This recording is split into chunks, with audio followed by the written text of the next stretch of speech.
Good day mga boss!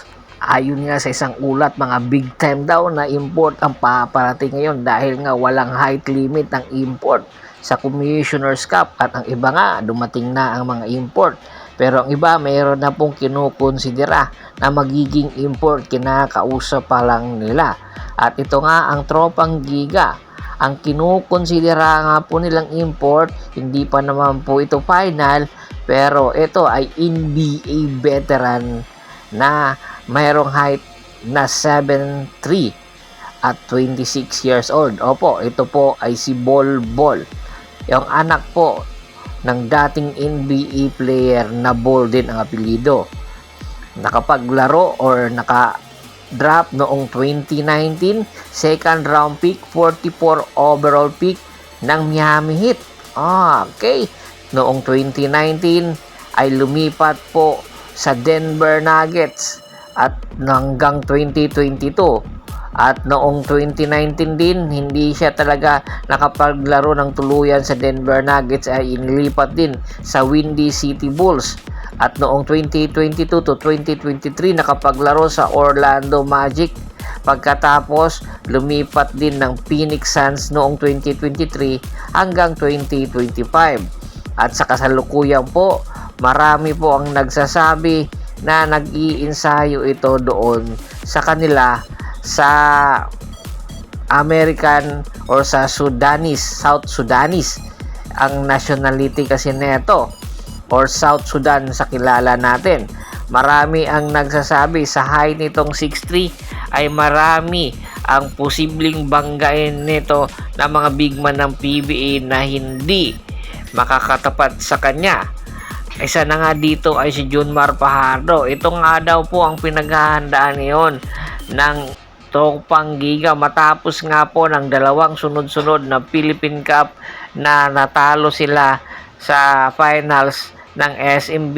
Pinaghahandaan na talaga ng tropang Giga ang pagtatapat muli ng San Miguel Vermen at tropang Giga sa final sa paparating na Commissioner's Cup. Kaya etong 7'3" na si Bol Bol nga ang posible maging import. Samantala, kinukonsiderin po ng Barangay Ginebra na magpalit ng import. Napakatagal na po kasi ng panahon na si Justin Brownlee palagi ang kanilang import sa tuwing meron import conference. Masasabi po natin na si Justin Brownlee napakalayo na po ng narating neto.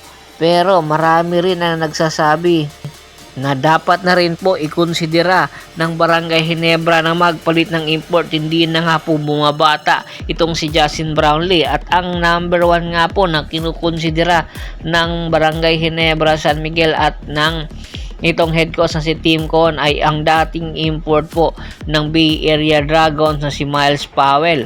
Meron pong edad si Miles Powell na masasabi natin batang-bata pa, 28 years old. Ang height nga lang nito 6'2". Pero pagdating sa scoring, hindi po matatawaran itong si Miles Powell. Nakita po natin nung naglaro ito sa Bay Area Dragons, 2 hanggang 3 player ang dumidepensa, kinakain niya lang niya ang depensa. 2020 undrafted po. Tapos nakapaglaro po sa Winchester Next, sa masasabi natin sa NBA G League. Sa Philadelphia 76ers nakapaglaro ito sa NBA. Bay Area Dragons nakapaglaro din po sa China sa Qingdao Eagles na kung saan nag-a-average po ng 40 points per game. At sa kasalukuyan nga po, pagkatatapos lang ng kanilang liga doon sa Shandong High Speed Kirin.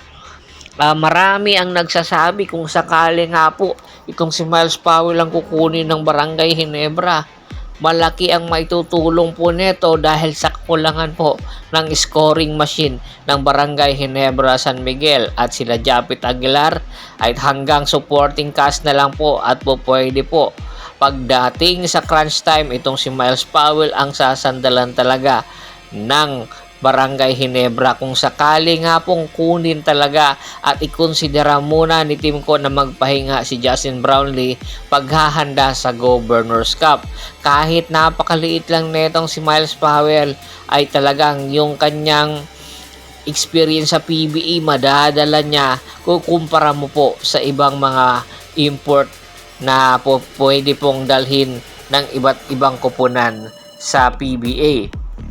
Katulad na lang ni Bolbol, kung sakaling pagtapatin po si Miles Powell at saka si Bolbol, talagang hindi po makayang tapatan ni Bolbol itong si Miles Powell pagdating po sa speed.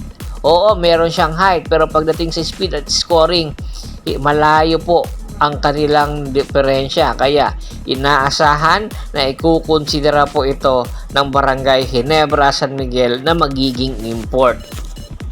Bago pa man natin tapusin ang ating kwentuhan, shoutout muna tayo sa ating mga solid na followers na lagi pong sumusuporta sa atin.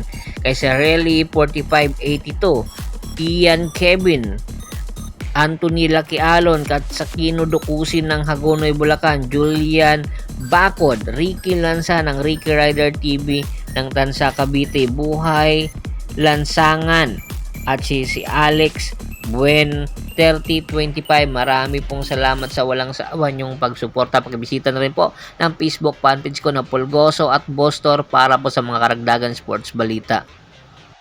At Hapris PH, hanggang sa muling kwentuhan, maraming salamat po.